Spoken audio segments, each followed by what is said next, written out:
Glenn Mabordi, University of California Cooperative Extension Farm Advisor for Lake and Mendocino counties.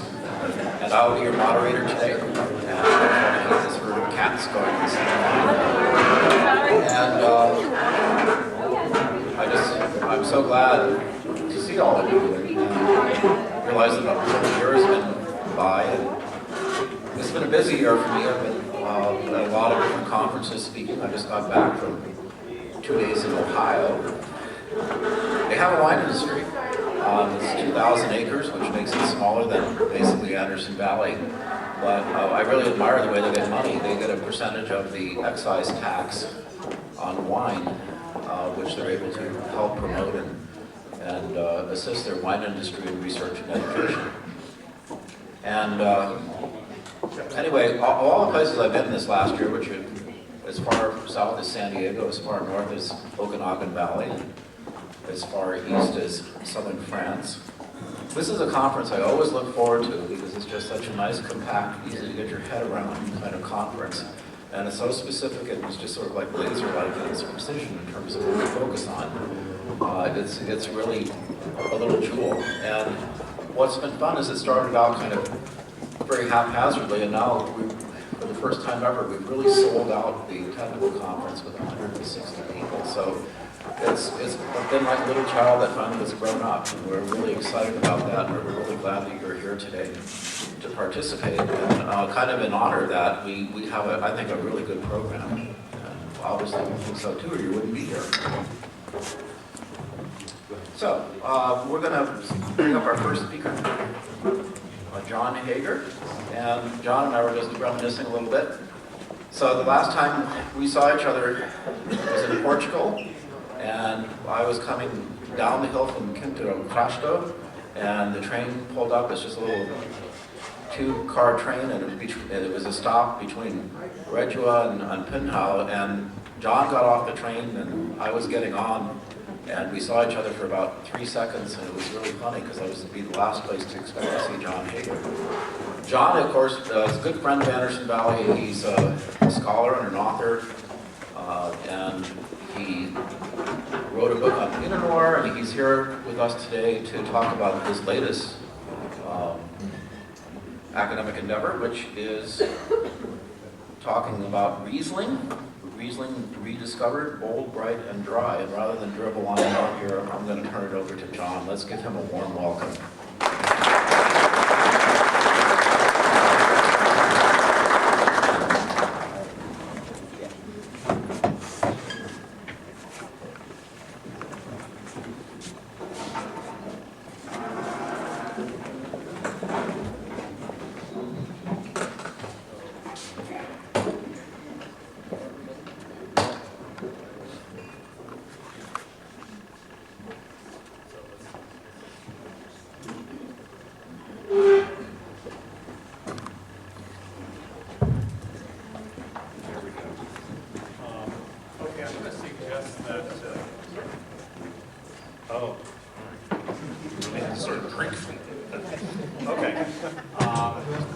I'm going to suggest that my fellow panelists come up and install themselves now so that we don't have to do that in about 15 minutes to create another disruption. So they're headed toward the stage even as we speak.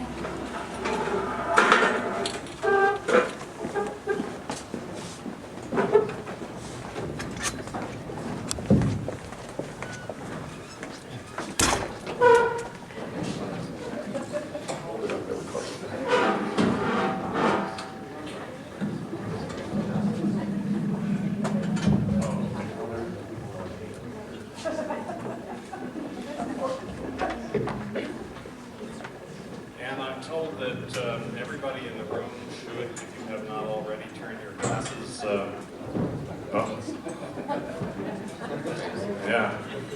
Turn your glasses right side up so that the volunteers can get some wine poured into them in the course of the next 15 minutes or so. And we're all set up to do the tasting when I get through with my introductory remarks. I have two responsibilities today. The first is to build a little bit of context for Riesling and give you a sort of introductory talk, the state of Riesling, from my point of view at least, and then to work with my fellow panelists to get through the tasting and introduce these particular wines as representative or not of the regions from which they come. As you have two handouts in front of you. One is on. I guess they're both on white paper. One of them has the general program on it and quite a lot of biographical data. The second one has detailed information about the individual wines that we're tasting this morning. That's the better guide once we get into the wines themselves. There's just much more information there, so you may want to toggle back over too.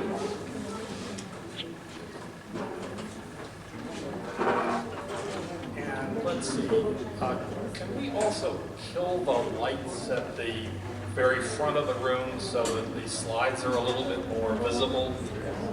Just the first row or two of lights.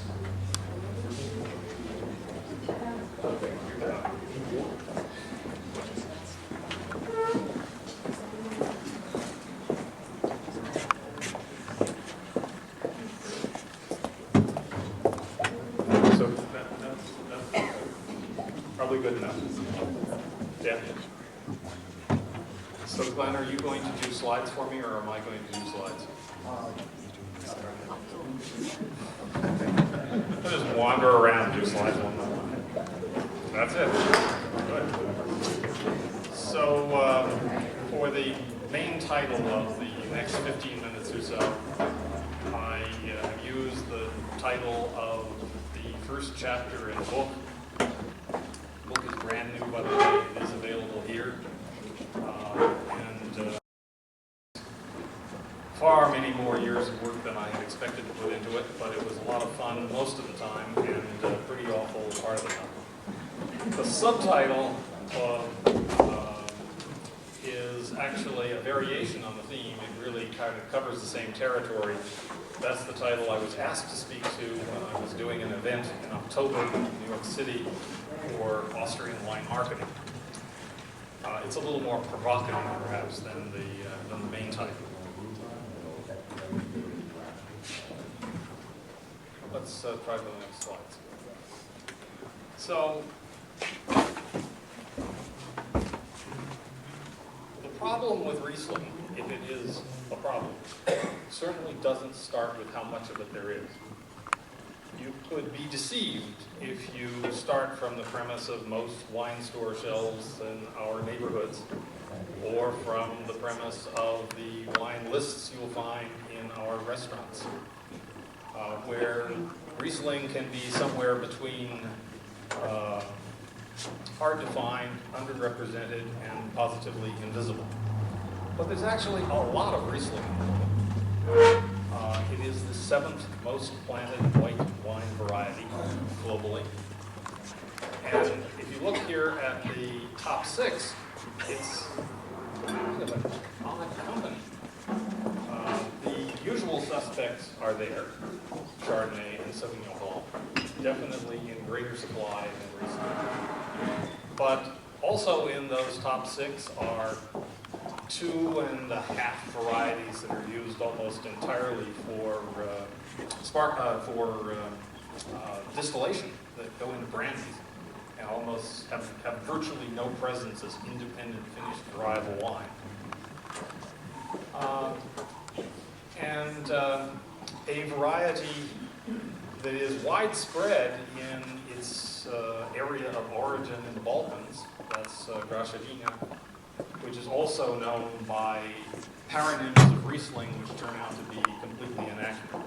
In other words, Italian Riesling and Welsh Riesling are paronyms for Grashadina, but the variety has no relationship to Riesling whatsoever. The other varieties that we typically think of as big time among whites are actually planted in lesser volume worldwide than Riesling. Pinot Gris is down below, Chenin Blanc is down below, Colombard we don't really think of this way anymore, but in fact, the Central Valley of California was primarily columbine 50 years ago.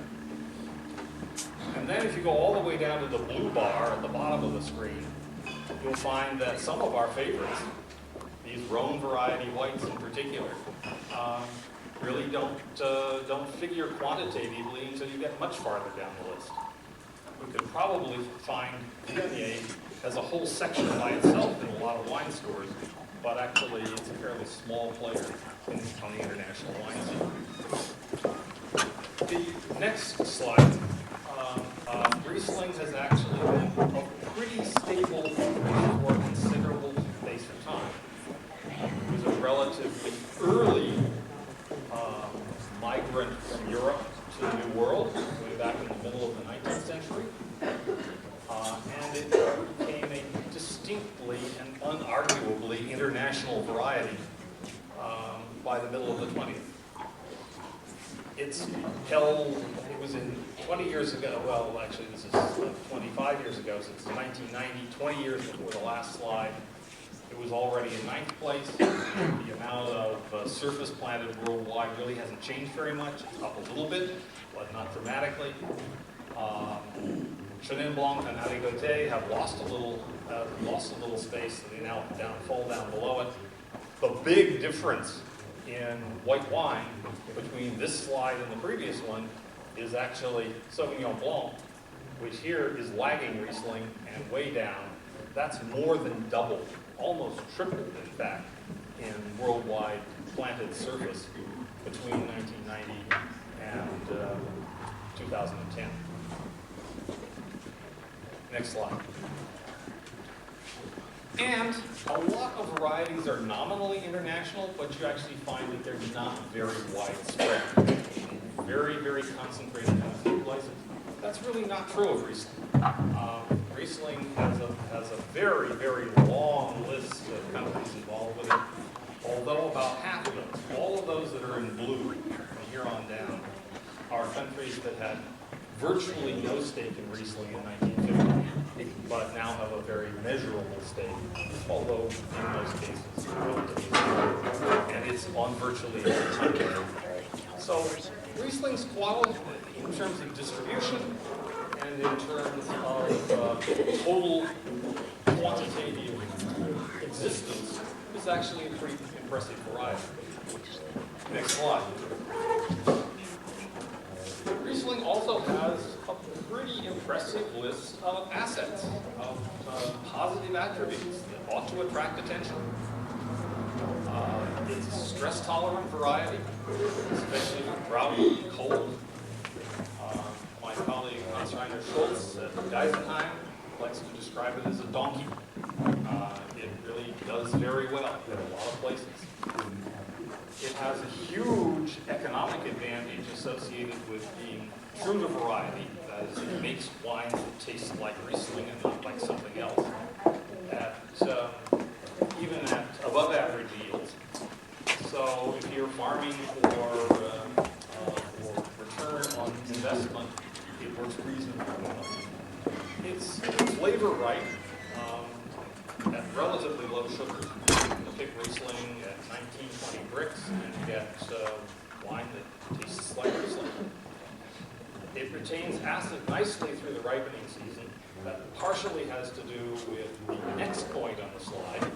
It is also usefully late to bud and late to ripen, and it's part of the reason it does retain acid to the end of the ripening process. Fairly broad climatic transect. You think about the places that Riesling is successful, and they go from the Clare Valley in Australia to the desert in central Washington, and right up to the 50th North Parallel in the Mosel Valley and parts of the Rheingau. So it's it has stylistic differences from one place to another, but it doesn't make wines that are less interesting or fail completely to perform in the vineyard. It's a extremely terroir expressive grape. It produces flavors that are very dependent on where it's grown, all the physical properties of that site, as well as viticulture. It's a highly aromatic variety. That's part of the reason also that you get this flavor ripeness and relatively low sugar. That means it is loaded with terpenes. Those terpenes are almost all signals for various flavors, some fruits, some flowers, some a variety of other things. Muscat is or various members of the Muscat family are the poster children for aromatic varieties. Riesling is sort of the well-behaved cousin.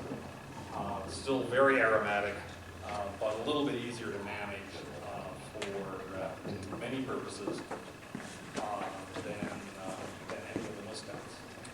And there'll be lots of conversation later today in the latter part of the morning about Riesling's generally fruit-friendly character. Next slide. So if we've got a whole list of attributes and plenty of product, what is the problem with Riesling? Or is there a problem with Riesling?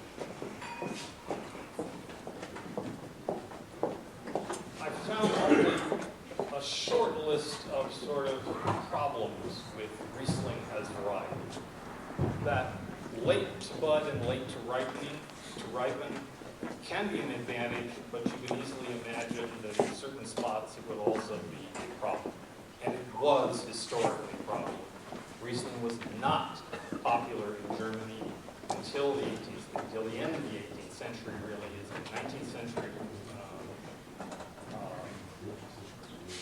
discovery, really, in German wine growing regions. And if you go back and look at the 18th century texts, one of the things you find is that people worried about that late to ripen, because if it was cold or if you got early rain, you could actually have a big problem with it. And it was distinctly and deliberately not widely planted because people knew about that property of the vine.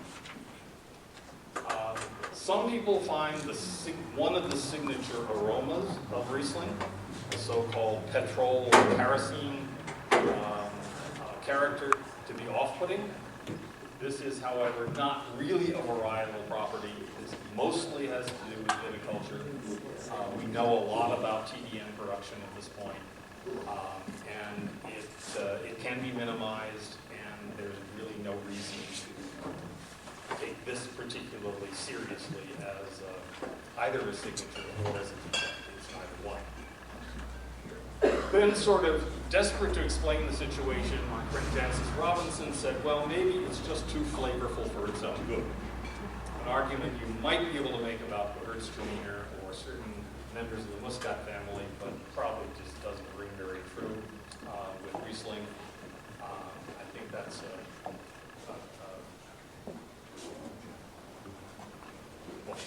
a desperate effort to find some explanation for a problem.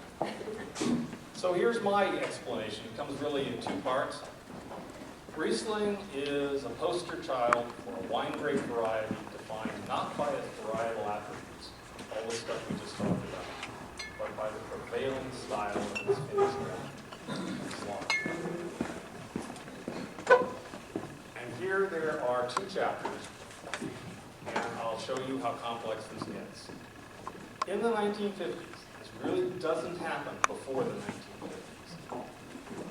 The profile that Riesling has today, a sweet to sweetish wine with low alcohol, displaced what remained of dry traditions throughout most of Riesling's habitat, which was then primarily Germany. Post-war consumers in Germany loved it. They embraced the sweet or Swedish style. Studies were done that determined that they would drink more wine if it were made sweeter, and it was, and they did. Per capita wine consumption in Germany increased by 70% over the decade from 63 to 73. At exactly the same time, per capita wine consumption in almost every other European country was falling. This is really the decade in which Germany becomes a wine-drinking country. think of that as associated with generational change that comes later, with the baby boomers, but actually it starts with the change of taste that prevailed through Germany in the 1950s, 60s, and 70s. This sweet or Swedish style and low alcohol then defined German white wine irrespective of variety, because a lot of what was being loosely referred to as Riesling was really not Riesling, but Riesling crosses. And it defined Riesling qua variety irrespective of provenance. What was planted elsewhere, including the plantings in California and Australia, was also made basically in German style. The image of Riesling as a something else wine, distinctly different from any other wine on the planet, was reinforced by packaging, the famous hot bottle, and by a unique style and provenance vocabulary not shared with other wine types. So just think about Lieblich, Auslese, Spätlese, Kabinett, to say nothing of this long string of German place names with village names fused to vineyard names. And you realize you're dealing with just something that's totally different from people who are used to the Italian context or the French context. Slide.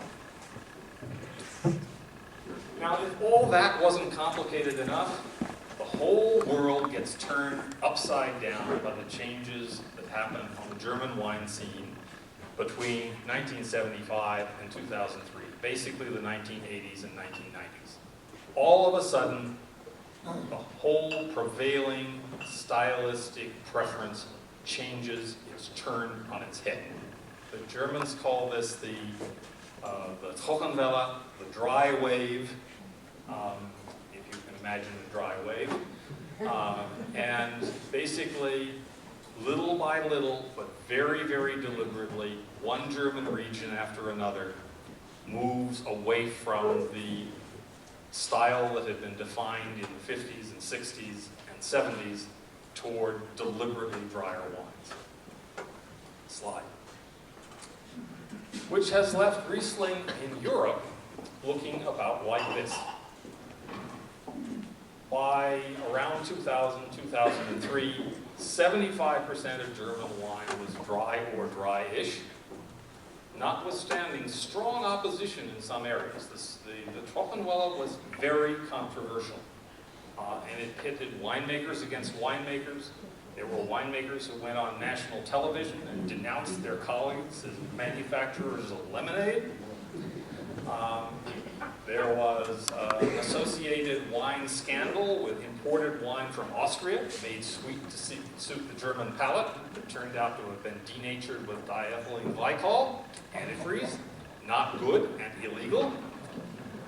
Large amounts of wine had finally to be destroyed, and a very colorful way was found to destroy them by putting them in the furnace of a cement factory. Anyway,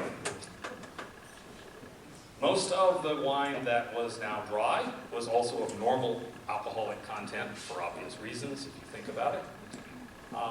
Dry, unless otherwise signposted, in Austria and Italy. Usually dry in Alsace, but that's a very complicated issue, which I think I won't linger on now. We can talk about it later on if you're really interested. Assumed dry by most European consumers, except in the UK, which had maintained its allegiance to the sweet or Swedish and low alcohol style that had prevailed in the 1950s. Slide. Conversely, on this side of the Atlantic, it's a totally different picture. 80% of domestic Riesling in this country is made sweet or Swedish. And most of the Riesling that's imported, even from countries whose production is primarily dry, is also sweet. If you need evidence of this, just head for your friendliest local wine shop that's got a lot of imported as well as domestic product. Riesling is avoided by consumers on this side of the Atlantic who prefer or think they prefer dry wine. Riesling's loyal consumers buy or drink Riesling precisely because it is not sour. We know this by surveys that have been done for the International Riesling Foundation. There is zero consumer crossover from Chardonnay and Sauvignon Blanc to Riesling and vice versa. But the Riesling consumer does cross to Moscato in various forms, most of which is not dry, and blush. And you know about that, even if you don't drink it. Meanwhile, on this side of the Atlantic, dry Riesling remains a well-kept secret and is often underpriced to value. Good news for the consumer, not such good news for the producer. Slide. Thus, the Riesling predicament, at this point, this is the most style burden of any major international variety. It is wildly confusing, very difficult to explain. Beloved by Europeans with generally dry palates, and by North Americans with exactly the converse, Swedish editions, nearly impossible to sell in Western Europe, though popular now in China. Most North American white wine drinkers avoid any wine that is packaged in a hot bottle, period. And on both sides of the Atlantic, a thin group, an increasingly scarce group of loyalist connoisseurs of fine Swedish Riesling, and there is very, very fine Swedish Riesling, bemoan the alleged demise of Riesling's most perfect style, even though, in fact, a quarter of production is still associated with that style, and they really don't have anything to worry about. There's plenty for everybody who wants it. So it's kind of a complicated story, and it's easy to see after you think through this why there should be consumer confusion and marketplace confusion about what's going on with Riesling. But that's the best I can do with it. Maybe we'll find somebody next year who can do this in like 30 words or less, and then I can get up late and sit in the back of the room, and somebody else can do a better job. Okay, so it's time to move to the panel, which is, we're going to have to get the lights back on in front of the room, otherwise you won't even be able to find your way from one glass to another.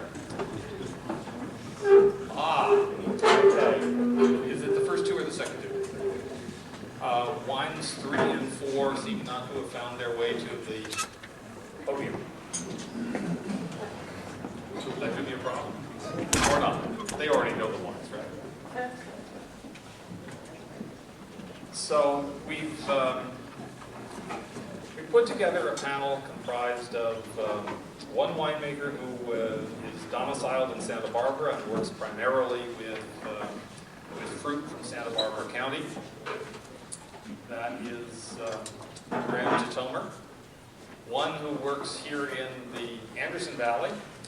That is Alex Crangle from Balo Vineyards. And one who works in Oregon. That's Chris Williams from Brooks Winery. And one who works primarily with fruit from Washington State and is based in central Washington, who's going to show us some wines from the Yakima Valley. So these are all dry or very, very close to dry wines. They're arranged for you in ascending order of residual sugar. So wines 1 and 2 are the ones that have the least residual sugar.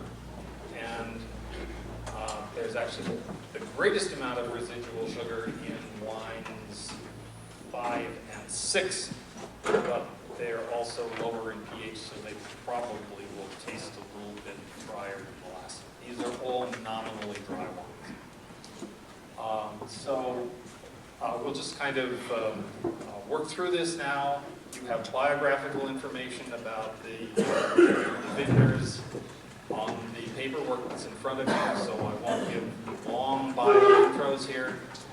What I am going to do is ask each one of the panelists, before they talk about the individual wines, on which they are the experts, to also reflect about the region that they're sort of loosely representing here this morning, and talk about the state of Riesling in that region, from whatever point of view they want to, and what is prevailing style and how their wines match up or diverge from prevailing regional style if there is one.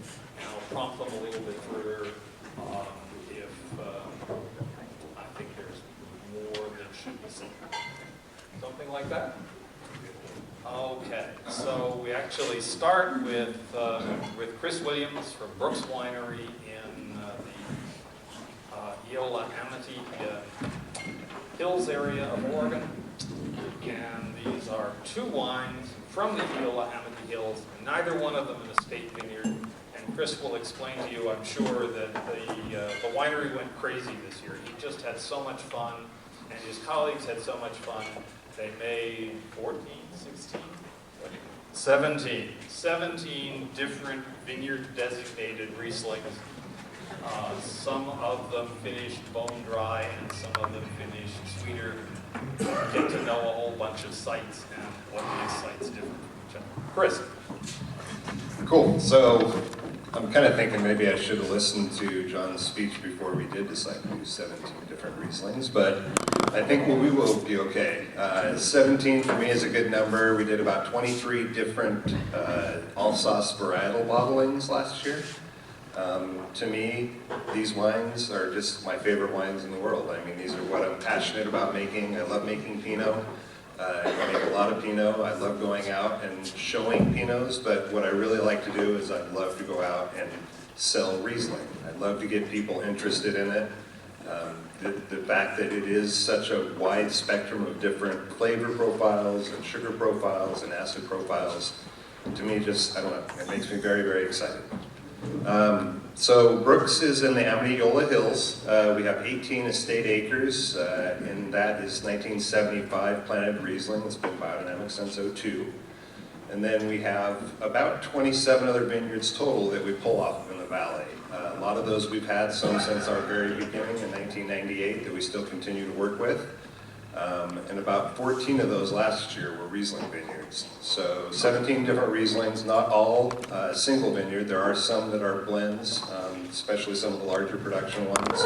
But what I like to try to do is have the ability, since I have the option of all these different vineyards, and they are really spread out throughout the valley, to be able to do at least 50 to 75 cases, kind of beginning as we start to get them, and be able to look and do that year after year and kind of follow these vineyards and get to know them. Because, I mean, obviously a lot of these in the last couple of years are new for me.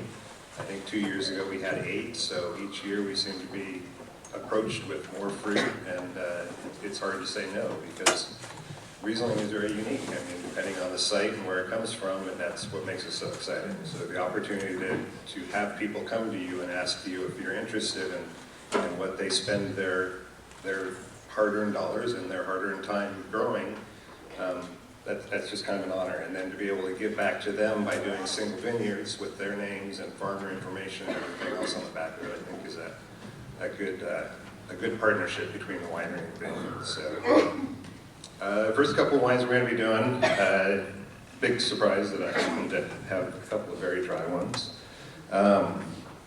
The first one is our 2014 Sunset View. So Sunset View is a vineyard that's actually owned by a good friend that owns a vineyard management company that has actually been taking care of our estate vineyard since its inception back in the 70s. He's been a long-standing figure with us. Bob Bailey is a very nice individual, and when he planted his own estate vineyard about 10 years ago, he put in an acre of Riesling specifically because he was looking at me as an interested party. So, of course, I said yes, I'd love to have more. At that time, I didn't really have but probably 5. And so that was kind of a neat vineyard to start getting on, and again, seeing it from the ground floor up. I don't know, what can I kind of tell about? What should I kind of tell about? We have all the information about it and everything. Sedimentary site, about 10-year-old, just a real vibrant. So to me, this wine usually definitely does have the most kind of piercing acidity to it.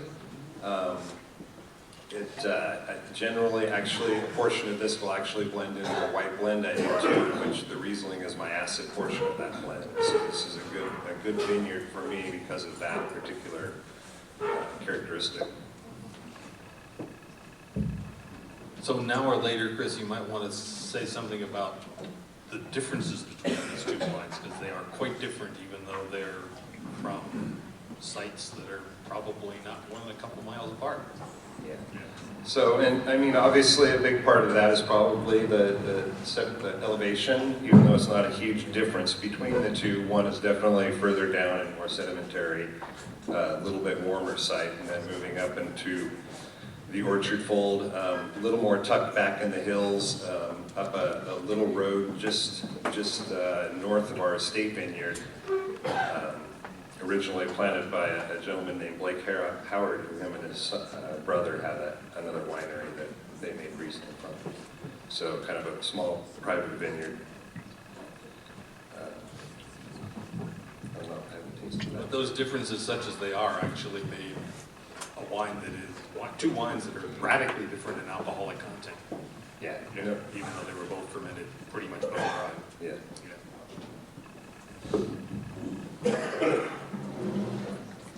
Any questions about any of about the wine? What load are we talking about? I generally like to hang in the 2.5 to 3 ton range, depending on the vintage. If I do get a little bit warmer vintage, I can get as high as 3.5, but I generally won't ever go above 3. I have no idea what these clones are, to be totally, well, I know what they are as far as what they're listed as. That is something that in the last couple of years we're starting to do more and more with. So, and that's kind of the exciting part about starting in 14 and doing these single vineyards, because now is my definition. Whereas before most things were blended into a large Willamette Valley blend of everybody, this is my opportunity to work with clones and understand them in a way that I've never been able to do before. Like with Pinot, I mean, obviously it's very simple to look at the clones, and they're quite different and quite unique and have their own characteristics. So to me, it excites me to be able to start doing this, look at them for 2, 3, 4 years as I go along, so I'm not looking at a vintage difference and being what the predominant characteristic is, but actually the clone material. So any information I'd love. I don't geek out and talk about it a lot because I don't know enough about it. I'm more of a listener at this point still, but anything about Riesling clones I think that we can learn from, I think is going to be beneficial for how the wines are made in the future and what's planted in the future. Which wine is what? How many glasses? You've got 4 glasses? You're talking The first 2. So number 1 is my 2014 Sunset View. left to right or right to left? Left to right.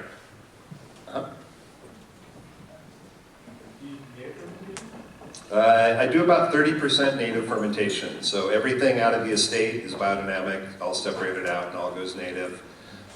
Within individual single vineyards, I like to basically try to break things up into about 3 different lots. You choose 2 commercial yeasts and then do 1 native. So I get a nice kind of, I get the opportunity to actually put a little bit of input into the final blend rather than just put it all into one blend, ferment it, and that's kind of what I did. So it still allows me. And then I'll do 50, 75 cases of about 10 of them. The rest of them are 300 to 1,000 cases. So those will be more, some couple of single vineyard ones and then into some of the bigger blends. You actually do a biodynamic wine? Yes, yes, we have. In fact, we've been, so I started practicing in the estate in 02 in the Riesling, 04 in the rest of the vineyard. Me and Janie did most everything for a long period of time, and so really didn't have the ability to certify at the time that it took to go through Demeter and everything. So we just continued doing it, and then about 2 years ago when we built the new winery, have a couple more employees now. I actually have specific people that take care of all of that in the last 2 years, so that we're Demeter certified now. We're certified in the winery, and we're actually, 2015 was the first year we started putting it on all our Demeter bottles. So we have about 5 different wines right now that are Demeter logoed. Do you find that a challenge compared to the rest of the other wines? The biodynamic? I don't think it's a challenge. I enjoy native fermentations. I was always afraid. I early on wanted to kind of go, I've done native Pinot for almost 10 years. And I really wanted to go to 100% native on all my whites too, but my problem was that I still wasn't sure whether, if I'm getting a small amount from a single vineyard and put it into a lot, kind of like I said, putting that all into one thing and not having the ability to put any input into how I want the blend to turn out. But I did really find that within natives, you do obviously get characteristic differences between fermentations, kind of depending on what that predominant yeast that takes off is. So I enjoy natives, and I'll continue to kind of increase the amount of them that I do, and I do try to keep everything separated out. I have sealed tanks now that I do everything in, so I'm, you know, native is only what you don't know, really. So I'm trying to be as careful as possible to make sure that it's not something else.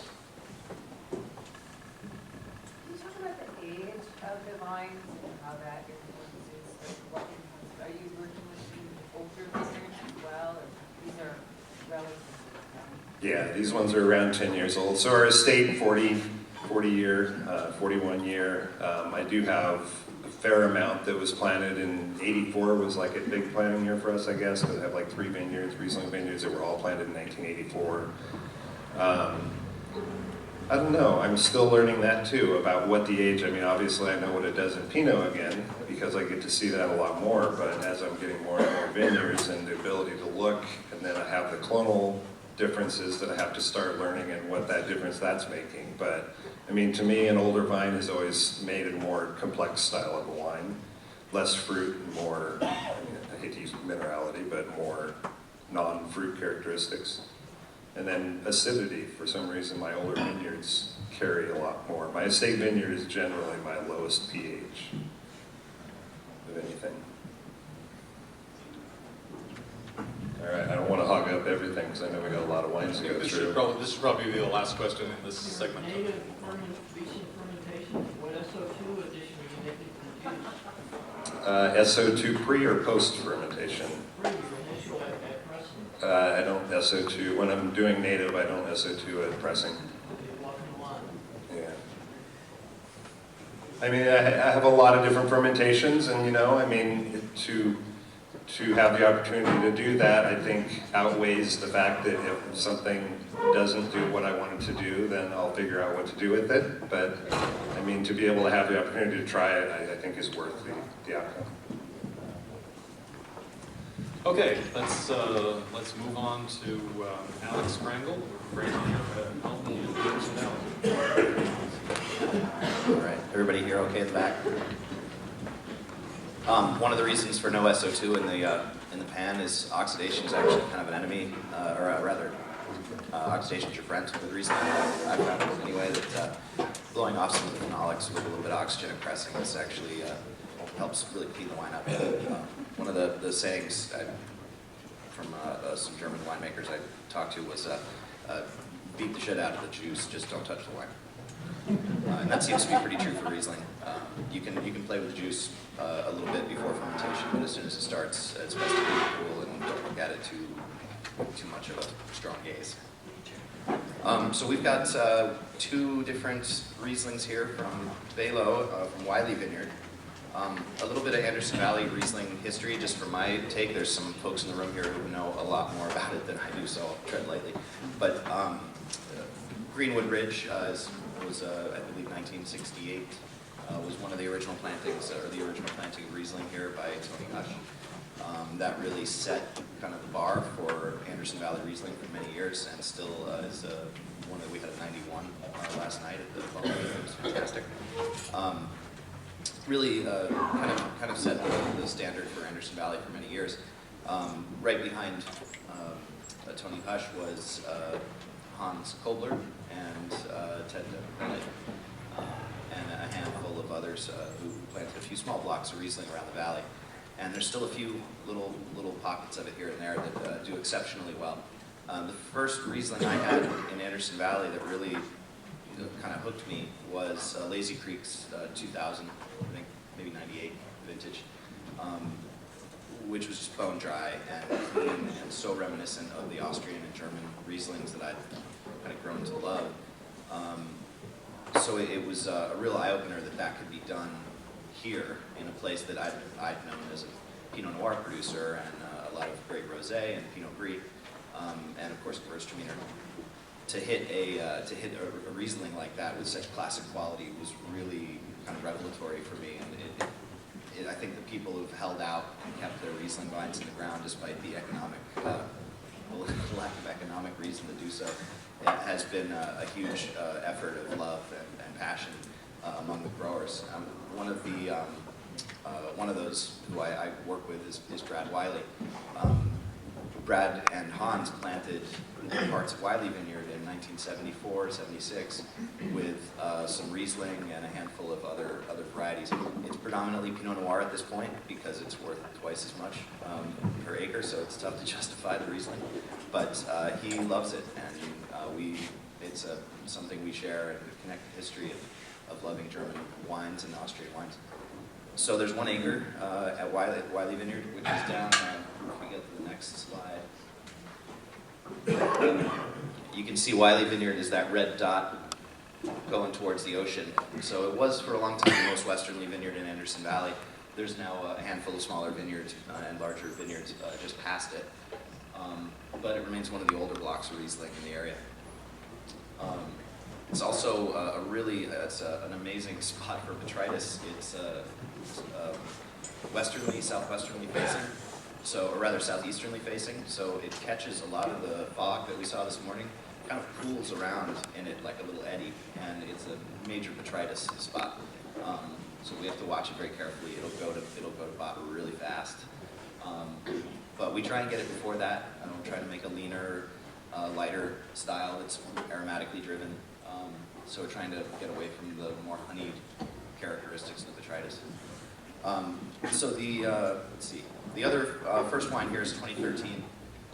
We make about 100 cases of this. So this was our first vintage working with this wine.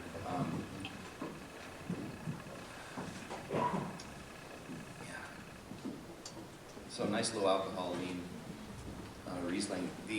Like I said, one of the things that I've done is tried to maintain the purity of the fruit by not playing with the wine too much. So we oxidize the juice a bit. If we do inoculate this with a Geisenheim yeast. One of the things with these low pHs, some native yeasts will struggle, and they'll stop, and that's where some of the sweeter styles historically maybe came from. Was fermentation just kind of ending because the pH is so low. But I consider that it's a little more of a gamble with native yeast at that level.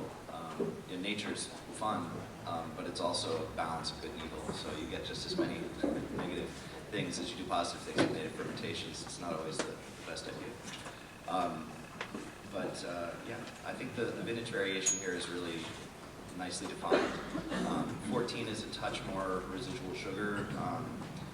The 13 was a little too lean for our palates, and on our second attempt, we went for something with a little more body. I think it fills the wine out quite a bit.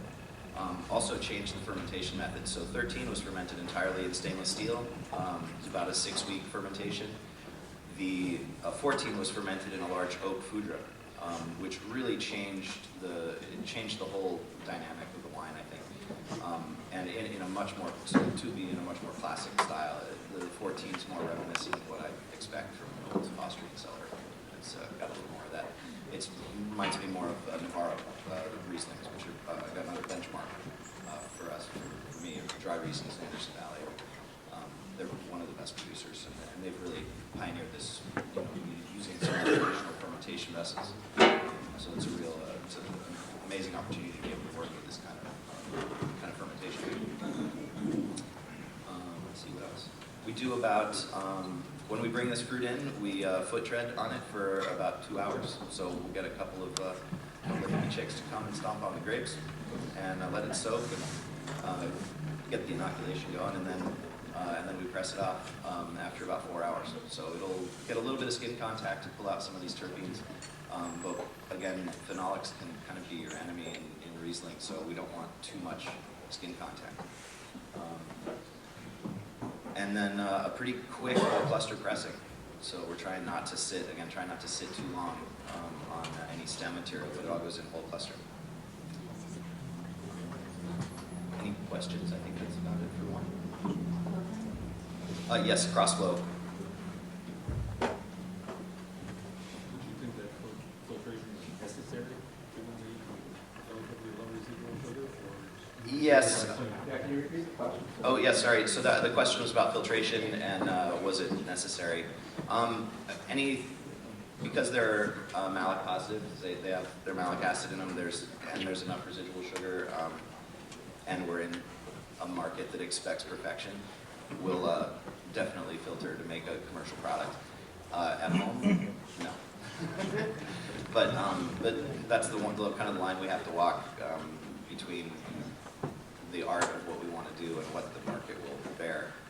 We all, appreciate natural wines and what they bring philosophically to the table.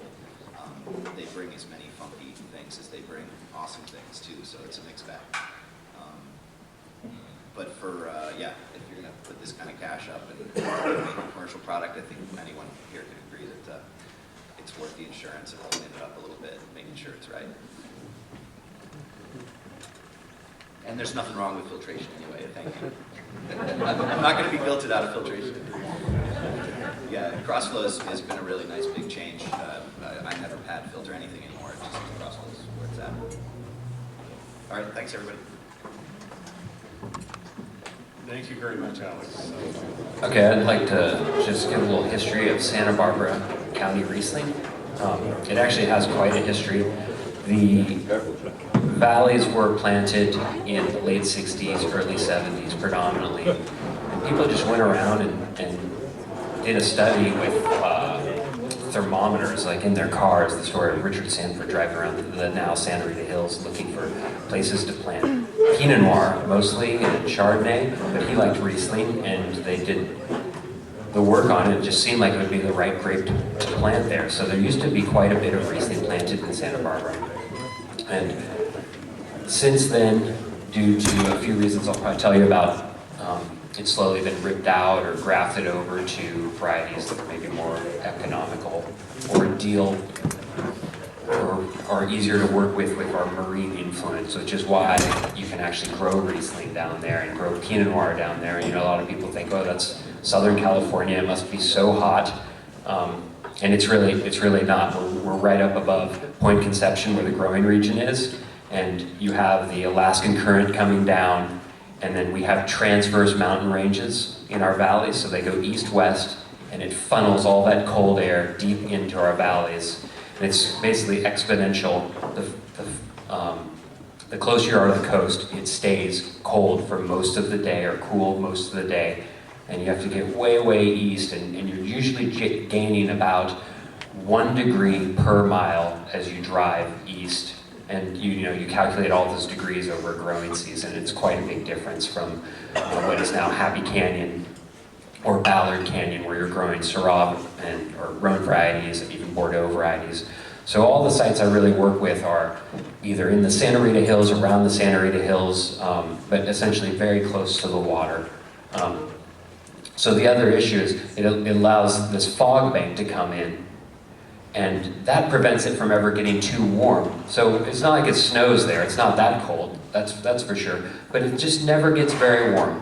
And so we have a very, very long growing season. We usually have earlier bud break, and then, like the wines you taste here today, 2013, so an early vintage, and those were harvested in October. Those, usually I'm harvesting in late October or November. But so that fog bank comes in, and the fog is of course wet, and Riesling is quite susceptible to moisture-borne rots. That's the other main reason that people have ripped it out, because it's just, sure, it might set a decent crop, but then nobody's really known how to sort out sour rot, what to do with botrytis. But if you do know how to do that, you can really make nice wines there. And so these two wines I have for you today, Kikon Ranch and Vandenberg, are from a site kind of northwest of the Santa Rita Hills, if you're familiar with that appellation. It's right outside Vandenberg Air Force Base. They really do come from the same site, Kikon Ranch. Vandenberg is just a cuvee named after the base. And It has 3 different plantings of Riesling on it. There's 3 blocks, and when I went in there in 2008, it just kind of was take your pick, any block you want. There's an old block planted in the 80s, California Sprawl. That means quite wide spacing and kind of a crazy canopy management system, if you ask me. They don't do a lot of that these days. But and then there were 2 younger plantings that were just at higher densities and planted for vertical shoot positioning training. And so I actually took the youngest section because it had the highest density planting. And that section happens to be southwest facing, and that's very important because of, again, that ocean influence is coming from the west. So I'm able to get more wind to combat that moisture from the fog. Because without that, we would probably have just a huge amount of rot, and then it really wouldn't be economical. But you look around for these little sweet spots where you can actually grow the grape successfully. And fortunately, there's a few left. Now Kick on Ranch has done so well with Riesling that there's a waiting list to buy fruit there. No one can go in and buy fruit there anymore for Riesling. I think it's really proven to be a wonderful site, and people like it. It is kind of just a sweet spot. It's grown on all Bed Arabia sandy loam, which is a true sand dune. So it's about 20 to 30 feet of that before you hit Monterey Shale below. So still there is talk of Riesling because it's in our history, but it makes up I don't even know the percentage, a tiny percentage of the wines grown in Santa Barbara. But luckily now there's a little bit of a buzz, and people are talking about, Lafon Vineyard, who I do make a Lafon Vineyard, they about 10 years ago planted a little bit more after years of having trouble in the marketplace selling Riesling. So I think, what is it, the Paul Greco thing, Riesling World, Summer of Riesling, that's really helped just promote the grape. And I know every sommelier in America wants people to drink more Riesling. Pretty much anyone that's a die-hard wine fan is kind of trying to get all their friends to grow Riesling, and it's slowly making very slowly making a comeback now on the Central Coast. And now I look forward to a lot more people planting and growing it. But it's one step at a time. So the 2 wines I have for you, both 2013, which was kind of the beginning of these set of warm vintages actually for us, 13, 14, and 15. Picked all in the first week of October versus usually I'm picking over the entire month of October. And the way these 2 wines work is I do all my hand sorting in the vineyard, something I learned training in Austria, where you really, it's good to segregate fruit that has botrytis or doesn't have botrytis, and then of course get rid of any of the negative rots that you don't want anywhere. So the way these sort of wines come out is, we're involved from pruning on, so it's very important when to prune and how to prune.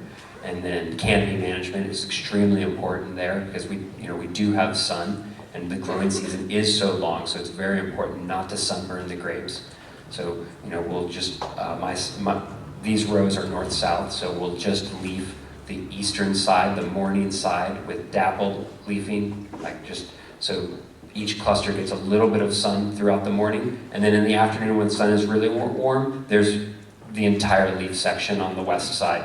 So we have total full protection from the hottest part of the day.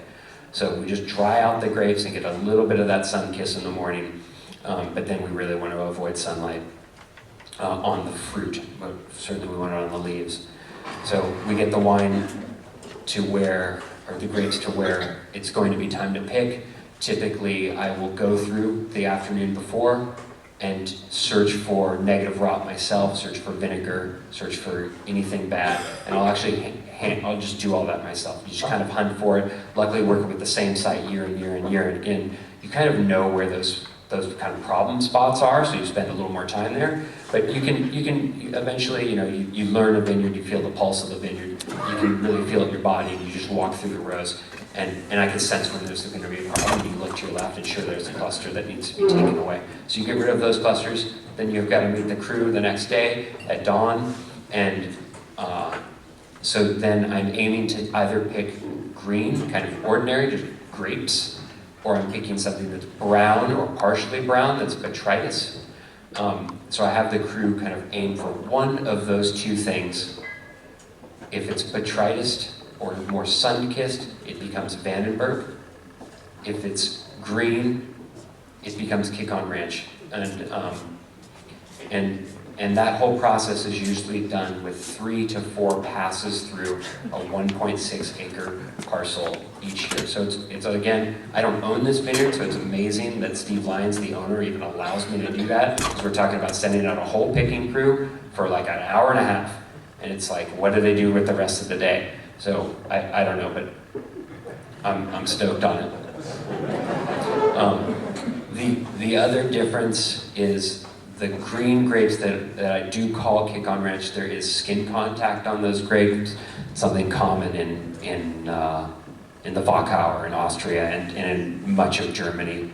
But it is a way to stylize the wine. The wine, you're essentially losing acidity, but then you're gaining tannin, and you're also gaining other flavors for sure. So it creates a very predominant textural component of the wine and gives the wine a certain power that I love. I mean, clearly this isn't like a big, buttery, rich, powerful wine, but it gives it that muscle that I really enjoy.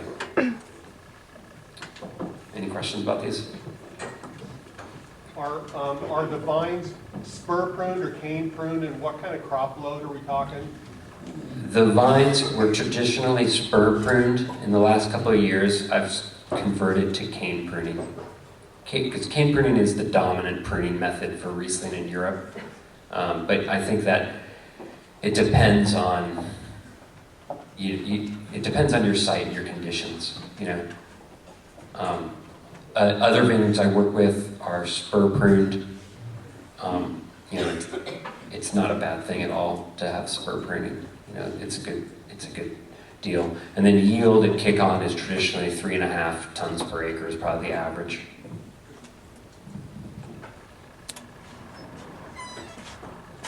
Any other questions? So how much of the fruit was actually botrytis affected in the Vandenberg?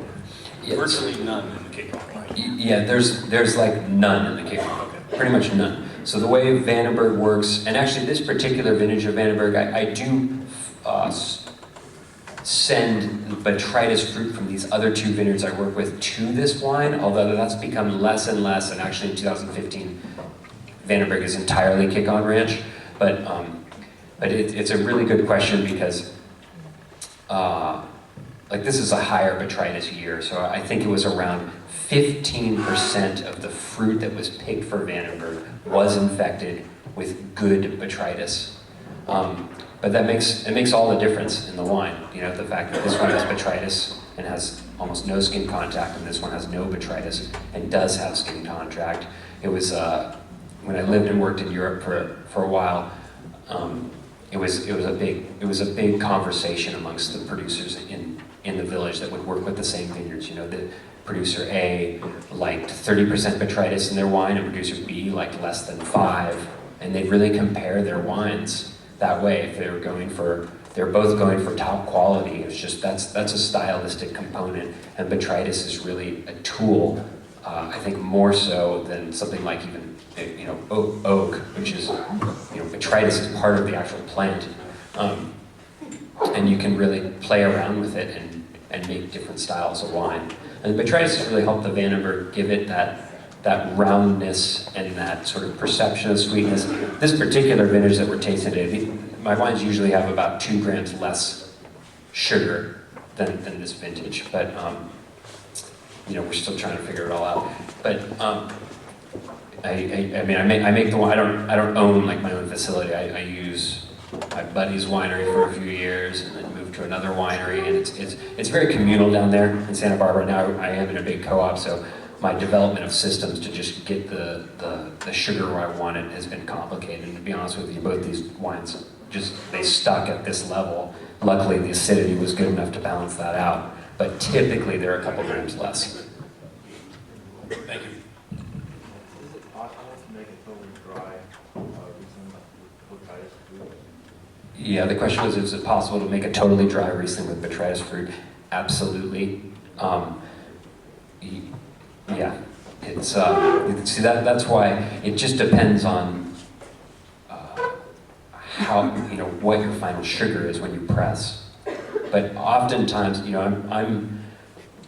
I'm getting botrytis clusters where if you pressed them, like just that botrytis fruit, we're only talking like 30 bricks, 32 bricks, but that's only maybe 10% of the rest of it. So the rest of the wine might be at 20 bricks. And so you end up with these wines. But I worked briefly for a producer in Spitz in the Wachau, where almost all the fruit is botrytized, and they're making almost entirely dry wines. It's really incredible. But it's so I aim to usually harvest when the botrytis has just begun, and then I start pulling it off before it gets to the point where you are making like an Alsace or a Baron Alsace. Yeah, certainly. A flavor, a different texture, a different mouthfeel. I mean, it's a complicated stuff for sure. It adds a lot. I might just add to that in the 5 years or so since I started research on the Riesling book, I found that particularly in Austria, the tolerance for botrytis in wines destined to make the driest cuvées has gone down. Even people like FX Picture now are using much less botrytis fruit than they did Yeah, before. certainly. And this is a big evolution in Austrian style, which used to be really bifurcated, and now is really, I think, moving closer to consensus that dry wines should have minimum botrytis effect. Not only is it also easier to do, I mean, you've got work to do if there's a lot of botrytis and you want the wine dry. Yeah, certainly. Yeah. Any other questions? Good question. Yeah. Graham, do you know what the planting material is for the Kickon Ranch? Is it a clonal selection or a heritage? Yeah, this is, well, I thought it was Davis Clone 10, but then I looked in John's book and it said it was Davis Clone 1 or something.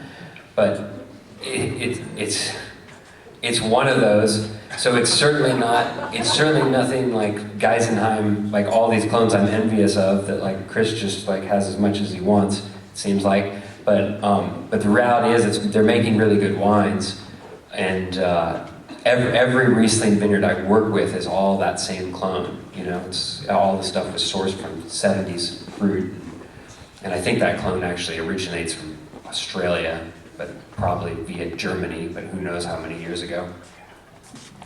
It'll be really interesting to get a bigger clonal selection down in Santa Barbara and see what happens. So just one more comment about clones. There is a whole chapter in the book about clones.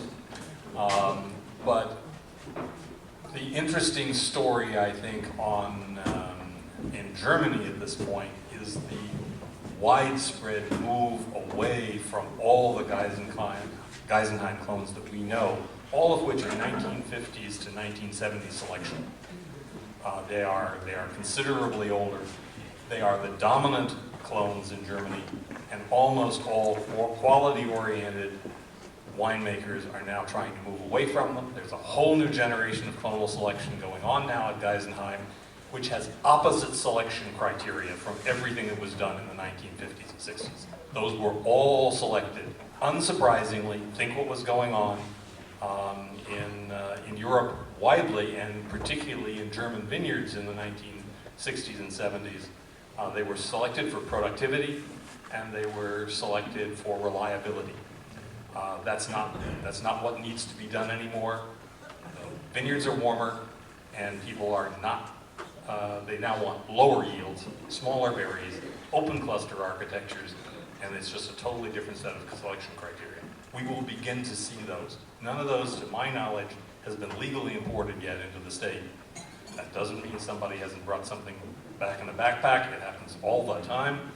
But we will begin to see those selections here over the next 5 or 6 years.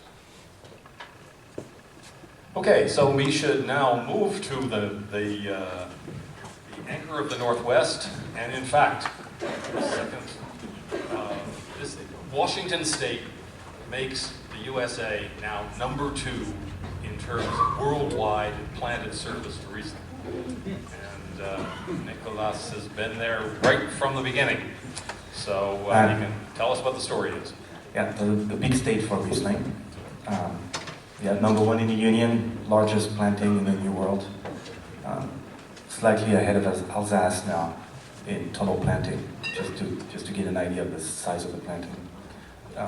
Traditionally centered on the Yakima Valley, which we call Quille, but most people probably think it's hot.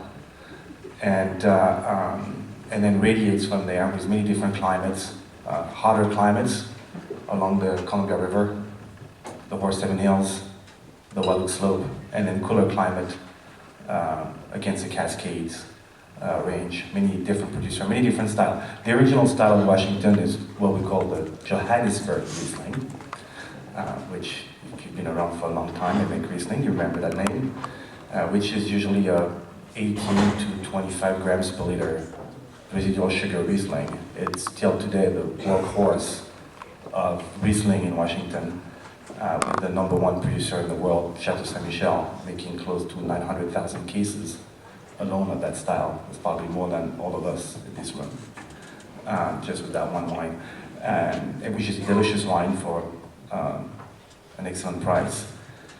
That has defined, as far as I can understand it, what Riesling means in the United States. That style is probably the style that everybody refers to when they think Riesling. And then from there, we have a tendency to call it sweet if it goes above 25 grams per liter, and dry if it goes below 25 grams per liter. That's as simple as that. So ourselves, we make a fair amount of Riesling. I make about 15 different styles.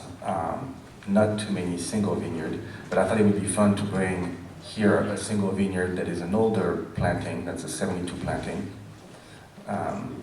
which is also my birth year, so this is special to me. And it is very shallow soils in the Yakima Valley, high elevation, south facing.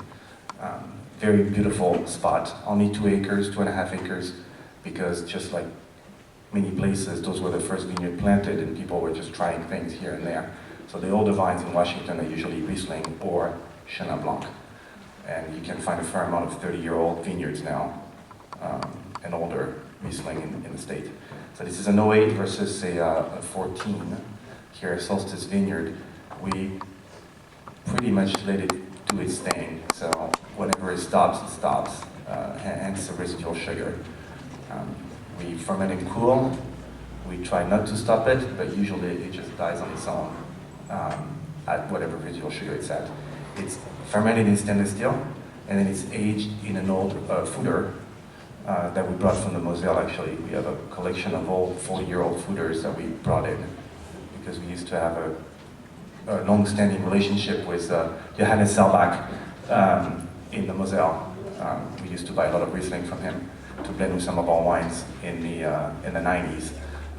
And now we kept our relationship, and he sends us his old foeder that some of the German are trading in for stainless steel and concrete tanks now to make Riesling.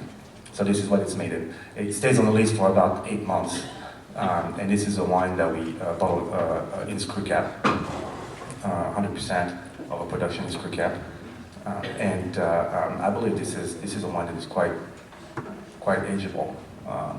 I have bottles that are 10 years more and it's still delicious.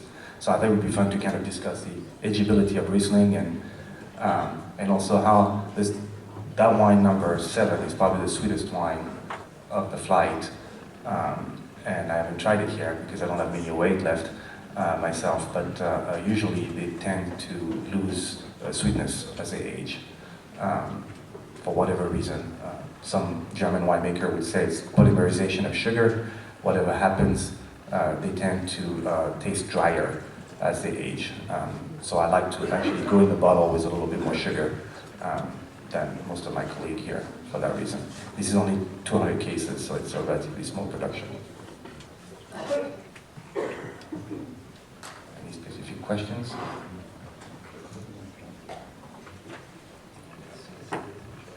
Oh, the CO2, the carbon dioxide. Yeah, I put the carbon dioxide because I love carbon dioxide.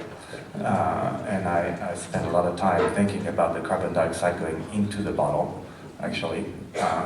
And that is another CO2. I used to bottle with higher CO2, the dry wines, and then I kind of dropped the level of carbon dioxide a little bit, but I'm going back up again, I think. It's like every 5 years I kind of change my mind until I reach a certain low, and then I go back. But I think for dry wine, we like to bottle, or dry wine, dry-ish, like those wines. 11 grams is dry for me, I guess, now. For Riesling at 2.99 or 2.89 pH, I mean, those wines they would just be so bloody sour without sugar. I guarantee you. We have a few barrels, sometimes they go completely dry, and you try them, and you're like, well, I don't know, this is a little intense maybe for the American public. That 8 to 11 grams seems a little bit more reasonable for a dry wine. But we do like to leave about 1,200 milligrams per liter at bottling of residual carbon dioxide. If the wine is sweeter, then we tend to leave more carbon dioxide. If the wine is drier, we just leave less carbon dioxide. It's all from fermentation. There's no carbon dioxide added. We usually have very cool winter in Washington, so we have to drive out the carbon dioxide before bottling. Yeah, I think these wines are actually a very good example of what low pH and high acid does to offset the palate impact of residual sugar.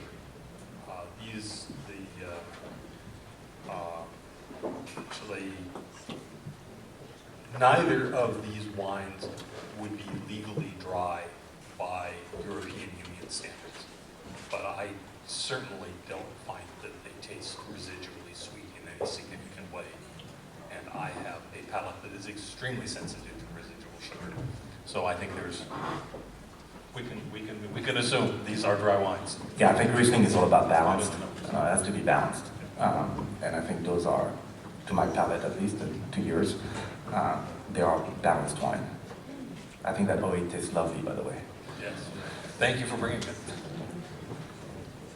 And this was a deliberate effort to do 2 wines from the same vineyard, from one with some significant bottle age on it, and one that's essentially current vintage. Correct. And I think this is the only example of that we have in this tasting, so it's well worth calling attention to. Please. Can you talk about any viticultural changes between 2008 and 2014 in these vineyards? Viticultural changes between the 2 vintages, not many, because this is an old vineyard. It's on VSP, and there's little irrigation there. Actually, there's a drip in the middle of the row for irrigation that is buried. It's only 18 inches of topsoil there. The vines are usually struggling, regardless of the season. So the canopy never gets bigger than, I think, 2.5 feet. It's very, very small, which is usually why probably there's more TDN also in those wines, because they have a lot of sunshine, small yield, so all propensity to have more coloration and carotenoid in the skin, which is linked to TDN production as it ages. But there's really nothing. It's very natural grape growing. This is grapes that we buy, actually. We buy the whole block, so I like to call it a monopoly, as a good Burgundian would say. It's farmed by a lovely farmer that lived in a geodome, very natural guy, Jim Willard. And he doesn't do anything in the vineyard, so the weeds are everywhere, sometimes taller than the vines, and I don't mind that at all, actually. So there's no disking, no cover cropping, no, it's just as it is. I think after 40 plus years, that site has kind of found its own balance, and then we try to carry that in the winery by not messing up with the fruit and letting it do its thing. That's why we do native yeast on this and let it stop wherever it wants to stop. At least that sounds like a good story, but it works quite well when we make the wine. Yeah, so viticulturally there's really not, I look from year to year, it's always the same. It's kind of boring, actually. So how do the agents of the two different? They're the same age. I mean, we bought them. We bought the first load 12, 13 years ago, and then we bring them on a regular basis. Now we bring 2 or 4 of them. It's 4 footers per container, and they're 700 gallons size. So there's a traditional Moselle size. They're great for aging on lees. And they're all surface well content. used before you get them. Oh, they are. Yeah. Yeah, there's a reason why we get them for cheap. Yeah, they look awful. Yeah. Oh yeah, I don't get old, but maybe yeah, it's possible, I guess. They're very old. They're 40 years old, usually old. They're very funky when we get them. What has on 2 levels you said bottling, and the other comment for the author is what about those in German wines, which my tasting has presumably dropped a hell of a lot in the last 3 decades. But, I think that's reasonable. So usually I talk. Yeah. So what level of sulfites is done at bottling, or what's the sulfite regime, and then how does that relate perhaps to what you perceive as a lower usage of sulfites in Germany? We don't use much sulfite, I think. We are certified organic and biodynamic, so we've discovered that we can make wine with, especially Riesling, with no more than 100 milligrams of ppm final bottling. So we try to always stay below 100 ppm on any wine we make, but especially Riesling. The rule is usually 0.8 molecular at bottling. 100 total, yeah. Oh, the free, I don't look at the free too much. I mean, I look at the molecular, to be honest, so I try to go with the 0.8 molecular. If the wine is to be released within the next 12 to 16 months, if the wine is to be released in 5 years, or like solstice, maybe I won't mind putting 1.2 molecular. I mean, it's really easy to get 1.2 molecular at 2.89 pH, you don't need much. I don't have my table with me, but I guess maybe it was 18 free at 1.2, something like this. So that's the rule. And if it ends up being 80 milligrams per liter total, that's fine. I don't push it. I think in Germany there have been a tendency to put less sulfites, absolutely. But also, perhaps because the wines are drier and they need less sulfites, period. It's less combined sulfites. Is that fair, John? I think that's true, and I do think the Germans are gradually backing off from what had been very, very heavy-handed use of sulfites. Just for purely prophylactic purposes. I mean, people just put a bunch of it in case something might go wrong, and they thought that it would help them keep them safe. And yeah, so anyway, but yeah, we're seeing a lot less, and that's probably a very good thing. I think we're going to need to stop. We're over time, and I appreciate all the questions from the audience, and I really want to thank my fellow panelists. They've done a great job. First of all, they did a great job making these wines.